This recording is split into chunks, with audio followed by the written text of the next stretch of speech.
সাত ধরনের নারী হিসাব ছাড়াই জাহান্নামে যাবে। আল্লাহ পাক রব্বুল আলামিন তাদের কাছ থেকে কোনো হিসাব নেবেন না, হিসাবের কাঠগড়ায় তাদেরকে দাঁড় করাবেন না। একটা কথা আছে না যে তুমি যে অন্যায় করেছো, ঠিক আছে, তোমার কাছ থেকে আমি হিসাব নিই। তোমার পানিশমেন্ট কি হতে পারে, তোমার কি হতে পারে তোমার অন্যায়ের কারণে। কিন্তু সাত ধরনের নারী এতটাই জঘন্য, এতটাই পাপিষ্ট, আল্লাহ পাক তাদেরকে কাঠগড়ায় দাঁড় করাবেন না, তাদেরকে হিসাব ছাড়াই জাহান্নামে যাওয়ার জন্য তাদেরকে বলবে না তোমাদের কাছে কোনো হিসাব নাই। এইরকম পাপ তোমরা করেছো, এইরকম জঘন্যতম আসামি তোমরা, যার কারণে আল্লাহ পাকের আদালতে তোমাদেরকে দাঁড় করা হবে না। নাউজুবিল্লাহি মিন যালিক। কারণ ওই সমস্ত পাপীদেরকে আল্লাহর আদালতে দাঁড় করালে আল্লাহর আদালতের অসম্মানী হবে।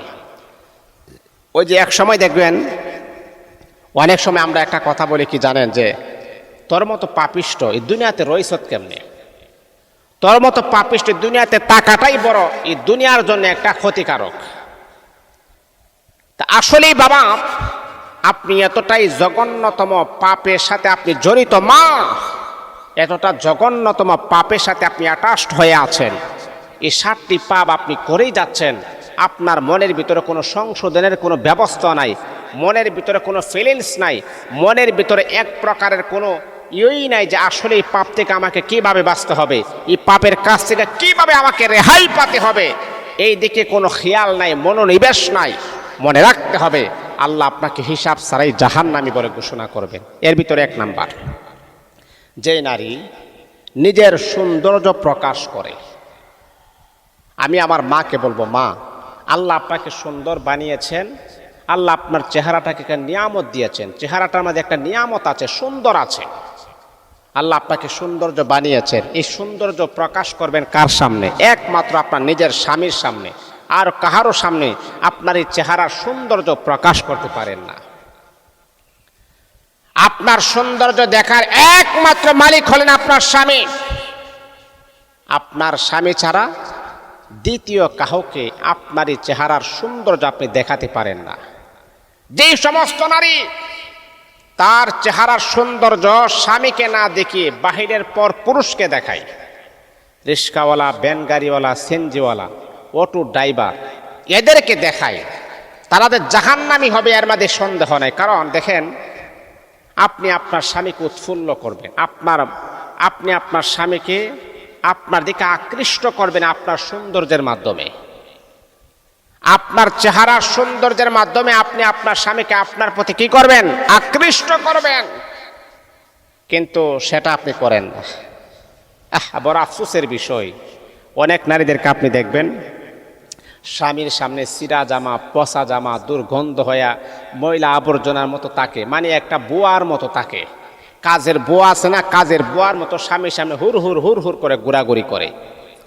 আবার ওই নারীটা যখন আপনি ঘর থেকে যখন বের হবে, মার্কেটে যাবে, দেখবেন 1-1.5 ঘন্টা লাগে তার সাজগুজ করতে। আচ্ছা বলেন তো, আমার প্রশ্ন হলো, যার সামনে বুয়ার মতো থাকেন, কাজের বুয়ার মতো থাকেন, পচা জামা চিরা জামা পরেন, আসলে কি তার সামনে জামাগুলা পরা আপনার উচিত? আর ঘর থেকে বের হইবেন, সেখানে আপনার কোনো আত্মীয় নাই, কেউ নাই, কোনো কিছু নাই, সেখানে আপনি 1.5 ঘন্টা লাগায় সাজগুজ করেন। এর মানে হচ্ছে যে নারী নিজের সৌন্দর্য পর পুরুষকে দেখায়, স্বামীকে দেখায় না, সেই নারী বিনা হিসাবে জাহান্নামে যাবে। এর মধ্যে বিন্দু পরিমাণ কোনো সন্দেহ নাই। আল্লাহ পাক রব্বুল আলামিনের হাবিব বিশ্বনবী জনাবে মুহাম্মদুর রাসূলুল্লাহ সাল্লাল্লাহু আলাইহি ওয়াসাল্লাম বড় সুন্দর করে বললেন, এই নারীরা, তোমাদের যে সৌন্দর্য, আমার মালিক তোমাদের চেহারার ভিতরে যে সৌন্দর্য দিয়েছেন, সেই সৌন্দর্যের একমাত্র তুমি তোমার স্বামীকে দেখাবে। এই সৌন্দর্য যতই তুমি তোমার স্বামীকে দেখাবা, তুমি তোমার স্বামীকে আকৃষ্ট করবা, তত বেশি তোমার আমলনামার ভিতরে সওয়াব লিপিবদ্ধ হবে। আর এই সৌন্দর্য যদি তুমি তোমার স্বামীকে না দেখিয়ে পর পুরুষকে দেখাও, এ মহিলা তুমি জানো না, কিয়ামতের ময়দানে অনেক নারীদের আমল নামার ভিতরে শত শত জেনাহের গুনাহ লিপিবদ্ধ করা হবে। ওই নারীটা আল্লাহকে বলবে, মালিক আমি তো দেখতেছি আমার আমল নামার ভিতরে শত শত জেনাহের গুনাহ, আল্লাহ আমি তো কখনো জেনা করি নাই, আমার স্বামী ছাড়া পর পুরুষ কখনো আমাকে স্পর্শ করে নাই, কিন্তু মালিক রে এখন তো আমি দেখতেছি আমার আমল নামার ভিতরে শত শত জিনাহের গুনাহ লেখা আছে। আল্লাহ, এটা তো বুঝলাম না। পর পুরুষের সাথে আমার কখনো এফিয়ার ছিল না, সম্পর্ক ছিল না, কিন্তু আমি তো দেখতেছি আল্লাহ আমার আমল নামার ভিতরে শত শত জিনাহের গুনাহ, এই বিষয়টাই তো বুঝলাম না। আমি পর পুরুষের সাথে আমার কোনো অবৈধ সম্পর্ক ছিল না। আল্লাহ পাক রব্বুল আলামিন তখন নারীকে বলবে, হ্যাঁ হ্যাঁ তোমার কথা ঠিক আছে, তোমার স্বামী ছাড়া পর পুরুষের সাথে তোমার কোনো অ্যাফেয়ার ছিল না, সম্পর্ক ছিল না, কিন্তু হ্যাঁ তোমার একটা ভুলের কারণে আজকে তোমার আমল নামার ভিতরে শত শত জিনাহের গুনাহ লিপিবদ্ধ করা আছে। সেই ভুলটা হলো তোমার যে সৌন্দর্য, সেই সৌন্দর্য তুমি তোমার স্বামীকে পরিদর্শন করাও নাই, এই সৌন্দর্য তুমি তোমার স্বামীকে দেখাও নাই।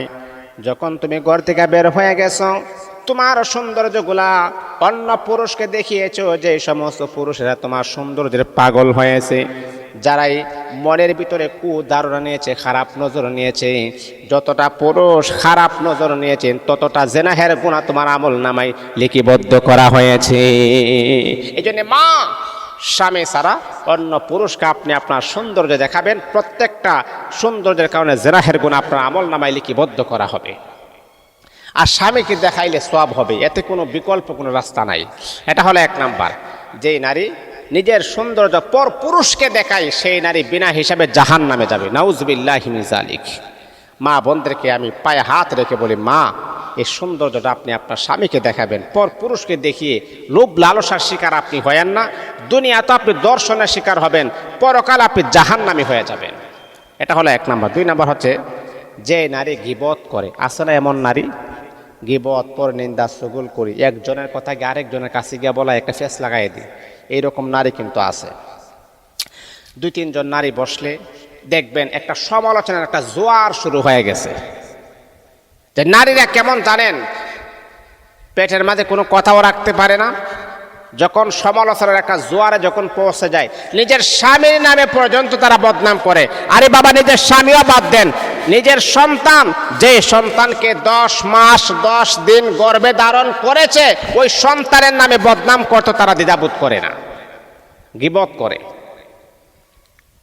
আসলে খারাপ যেমন আছে, ভালো মানুষও আছে। অনেক নারী আছে গীবত করা পছন্দ করে না, অনেক নারী আছে আরেকজনের নামে গীবত করা সেটা মোটেও পছন্দ করে না, একেবারে ঘৃণা করে, এটা পছন্দ তারা করে না। এই জন্যে বাবা, এই কথাটা মনে রাখতে হবে, যেই নারী গীবত করে সেই নারী বিনা হিসাবে জাহান্নামী হবে।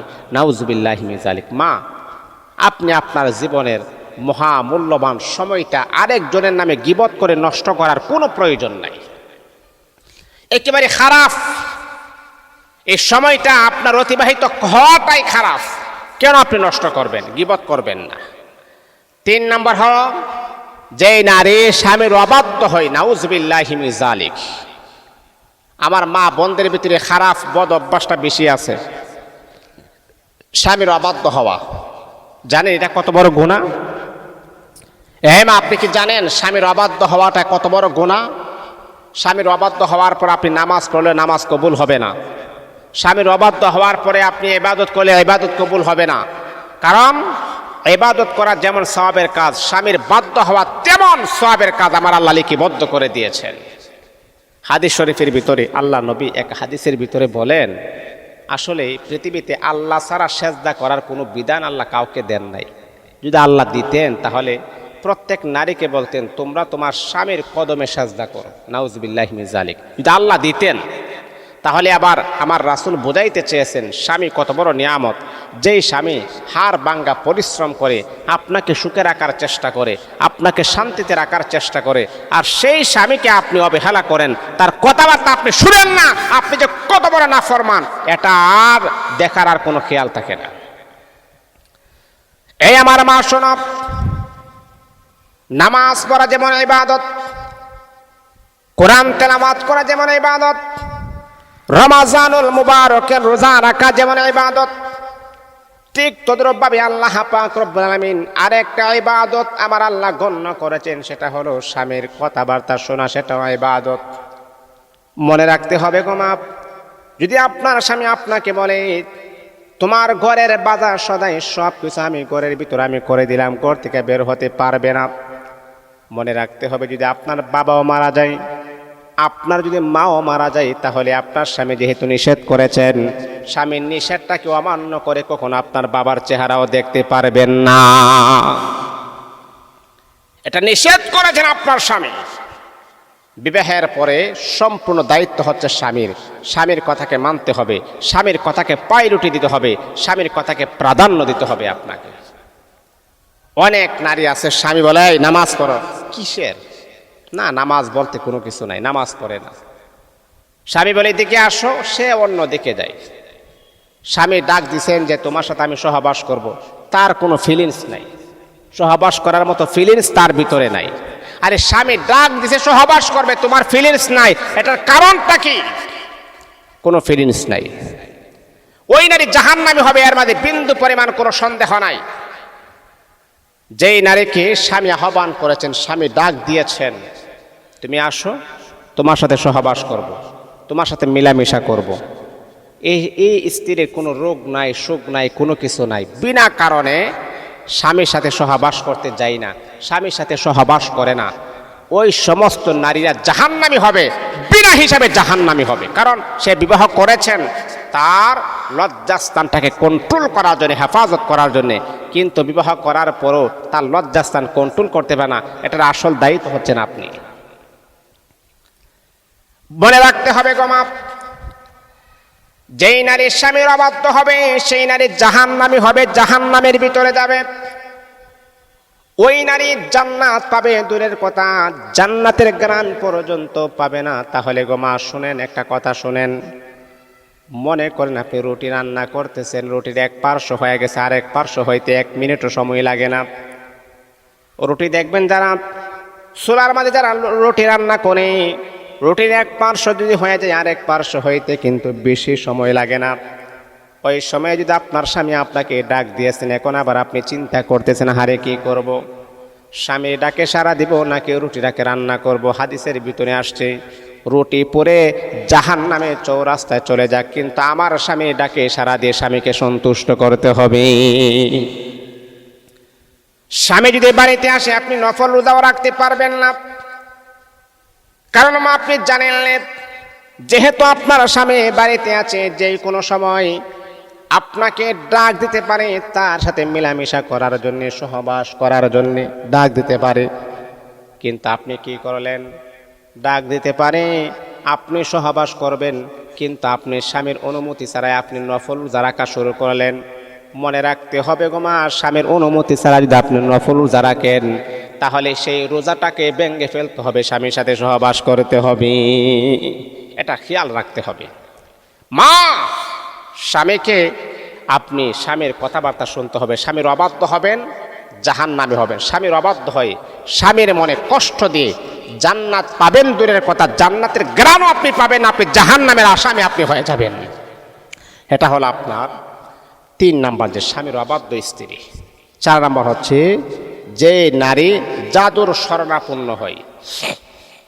যেই নারী জাদুর শরণাপন্ন বলতে জানেন, যে কবিরাজের কাছে যায়, কুফুরি করে, তারপরে ভাগ্য নির্ধারণ করে, আমার ভাগ্য কি আছে না আছে, বা এরকমটা করে, মানে কুফুরি কালাম, যেটা জাদুগ্রস্ত মানুষকে তাবিজ তোমার করে একেবারে পাগল বানিয়ে ফেলে। যেই নারী ওই সমস্ত বিষয়ের শরণাপন্ন হয় সেই নারী জাহান্নামী হবে। মা, একটা মানুষকে, সুস্থ মানুষকে আপনি অসুস্থ করে দেন জাদু টোনার মাধ্যমে।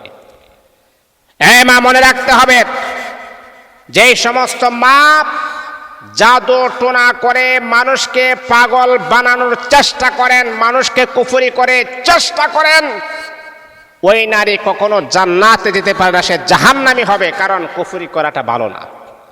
একটা মানুষকে, সুস্থ মানুষকে অসুস্থ করে দেওয়াটা, এটা যে কত বড় একটা গুনাহের কাজ। যারা করে তারাও জাহান্নামী হবে, যে এটার শরণাপন্ন হয় সেও জাহান্নামী হবে। এই কাজটা করবেন না, এটা ভালো কাজ না। ইসলাম এটাকে কখনো সমর্থন করে না, ইসলাম এটাকে ঘৃণা করেছেন। যে কাজ ইসলামে ঘৃণা করেছেন সেই কাজটা আপনি কেন করবেন? আহারে, অনেক কবিরাজ আছে টাকার লোভে পড়ে বেশি অঙ্কের টাকা দিবে এই কথা বলে বলতেছি এই কাজটা আপনি করেন, আপনাকে বেশি অঙ্কের টাকা দিব, টাকার লোভে পরে এই কাজগুলা করতেছেন, আপনি নিজেও জান্নাত হারাচ্ছেন, আরেকজন যে এটা করতেছে সেও 7 ধরনের নারী হিসাব ছাড়াই জাহান্নামে যাবে। এর ভিতরে 5 নাম্বার হলো যে নারী অশ্লীলতায় লিপ্ত হয়। যেই নারী অশ্লীলতায় লিপ্ত হয় মানে গুনাহের কাজে লিপ্ত হয়, জেনার কাজে লিপ্ত হয়। অনেক নারী আছে কি জানেন, যে স্বামীর সংসারও করে, আরেকজনের সাথে তার অবৈধ সম্পর্ক আছে। এইরকম নারী আমাদের সমাজের ভিতরে আছে না নাই? স্বামী আছে, ছেলে আছে, মেয়ে আছে, তাহলে আপনি কি করে আরেকজনের সাথে আপনার এফিয়ার চলতেছে, আরেকজনের সাথে আপনার সম্পর্ক আছে, এটা তো আমার বুঝে ধরে না। আরেকজনের সাথে আপনি কেন অবৈধ সম্পর্ক করতেছেন? আপনার তো স্বামী আছে, আপনার ছেলে আছে, মেয়ে আছে, আপনি আরেকজনের সাথে কিভাবে প্রতারণা করতেছেন, চিট করতেছেন, তাকে ধোঁকা দিচ্ছেন, এটা কখনো কোনো সুস্থ মস্তিষ্কের মানুষ হতে পারে না। যে নারী অশ্লীলতায় লিপ্ত হয়, মনে রাখতে হবে মা, যেই ঘরের ভিতরে পরকীয়া থাকে সেই ঘরের ভিতরে কখনো শান্তি থাকে না। এটা আমার কথা নয়, রাসূলুল্লাহ সাল্লাল্লাহু আলাইহি ওয়াসাল্লামের হাদিসের কথা, এটা আমার কথা নয়। বিশ্বনবী হাদিসের ভিতরে বলেছেন, যেই ঘরের ভিতরে নাপাক থাকে সেই ঘরে কখনো রহমতের ফেরেশতা, বরকতের ফেরেশতা প্রবেশ করে না। আর পরকীয়া হচ্ছে একটা জটিল পরিমাণের, কঠিন পরিমাণের একটা নাপাক অপবিত্র কাজ। কেমন কাজ? বিবাহ শাদী নাই, তারা একে অপরের সাথে অবৈধ মিলামিশা, একটা জিনাহের প্রবণতা।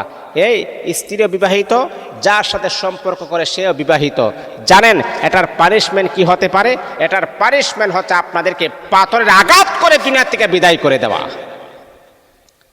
তাহলে এই কাজ কখনো করা যাবে না, ইসলাম এটাকে কখনো সমর্থন করে না। বন্ধুরে আমার, এই আমার মা, আপনাদের পায়ে হাত রেখে বলে গমাই কাজ কখনো আপনি করবেন না। যদি আপনি কাজগুলো আপনি করেন তাহলে একের পর এক গুনাহের কাজগুলো আপনি করতেছেন, একের পর এক এই অশ্লীলতার কাজগুলো আপনি করতেছেন, জেনা করতেছেন, ব্যভিচার আপনি করতেছেন। আপনার স্বামী আছে, সন্তান আছে, তারপর আপনি পরকীয়া করেন, অবৈধ সম্পর্ক আপনি করেন, এমনকি জেনাহের কাজও আপনি করেন, কিন্তু তওবা করেন না। আহারে আমি কি করলাম? না না, মনের ভিতরে কোনো প্রকারের হাই হতাশ আপনার নাই। আল্লাহর রাসূল বলেছেন, যেই নারী একেবারে জেনাহের কাজ করবে, অশ্লীলতার কাজে লিপ্ত হবে, ওই নারীকে আল্লাহ পাক রব্বুল আলামিন কখনো কাঠগড়ায় দাঁড় করাবেন না। আমার আল্লাহ বিনা হিসাবে তাকে জাহান্নামী বানায়া দিবে, তার কাছ থেকে কোনো হিসাব নেবেন না।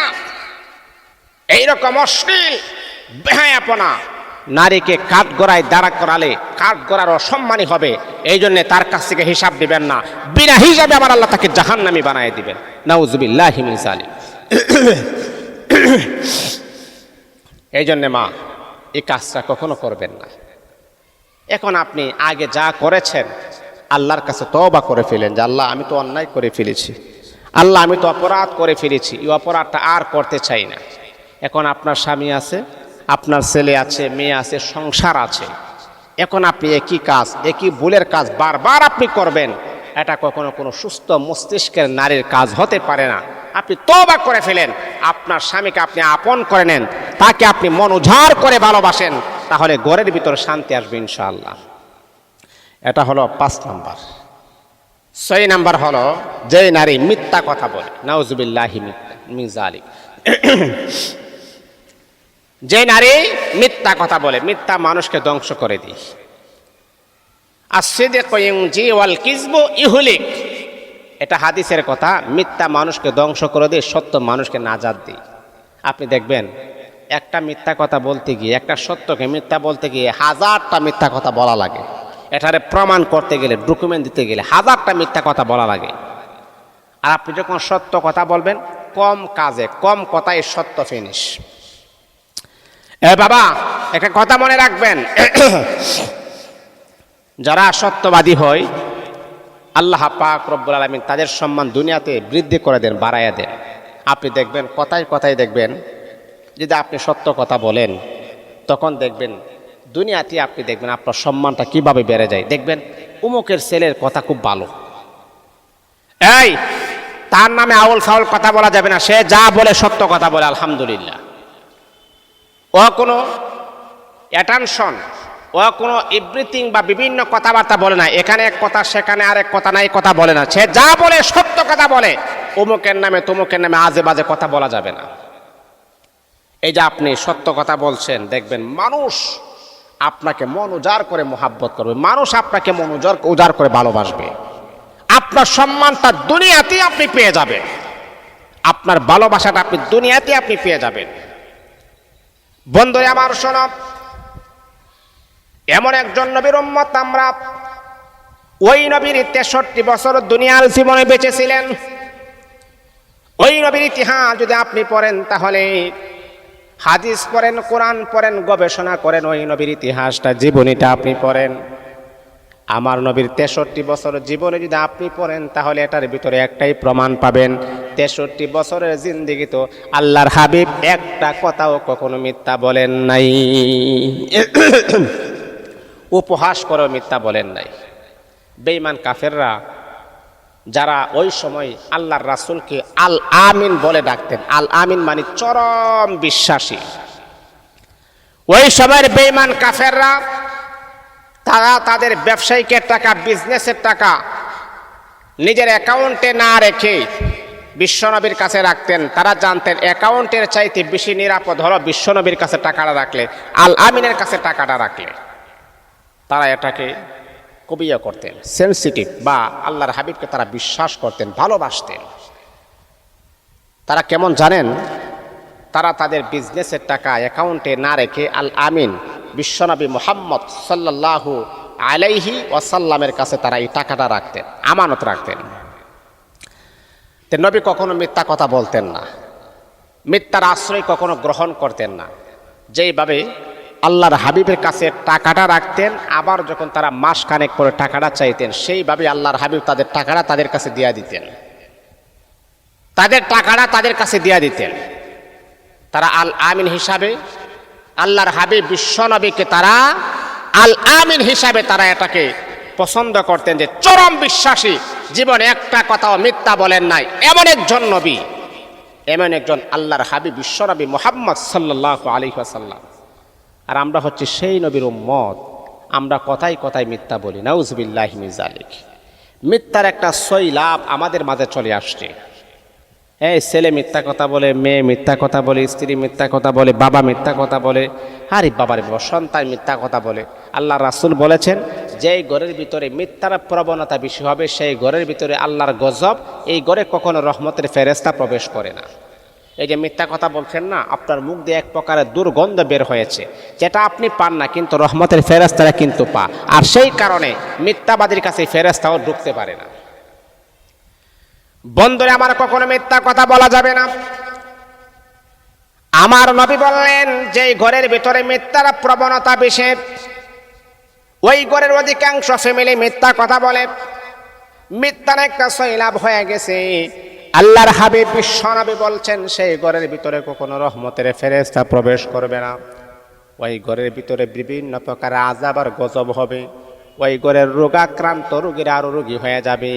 আর আপনি যদি আপনার ঘরের ভিতরে শান্তি চান, তাহলে আপনার ফ্যামিলির সদস্যকে বলে দিবেন মিথ্যা পরিহার করতে হবে, মিথ্যা বলা বন্ধ করতে হবে। এটা হলো আপনার 6 নাম্বার। আর যারা, যেই নারী সদা সর্বদা মিথ্যা কথা বলে, মিথ্যার উপরে তার জীবন, স্বামীর সাথে মিথ্যা কথা বলে, সন্তানের সাথে মিথ্যা কথা বলে, শ্বশুর শাশুড়ির সাথে মিথ্যা কথা বলে, ওই নারী বিনা হিসাবে জাহান্নামে যাবে। স্বামীর পকেট থেকে টাকা চুরি করে নিয়ে স্বামী জিজ্ঞাসা করছে টাকাটা কে নিছে, বলেন আমি ধরছি না আপনার পকেটও। এরকম আল্লাহর ওলি নারী আমাদের সমাজে আছে না নাই? মা, এ কথা বলা যাবে না।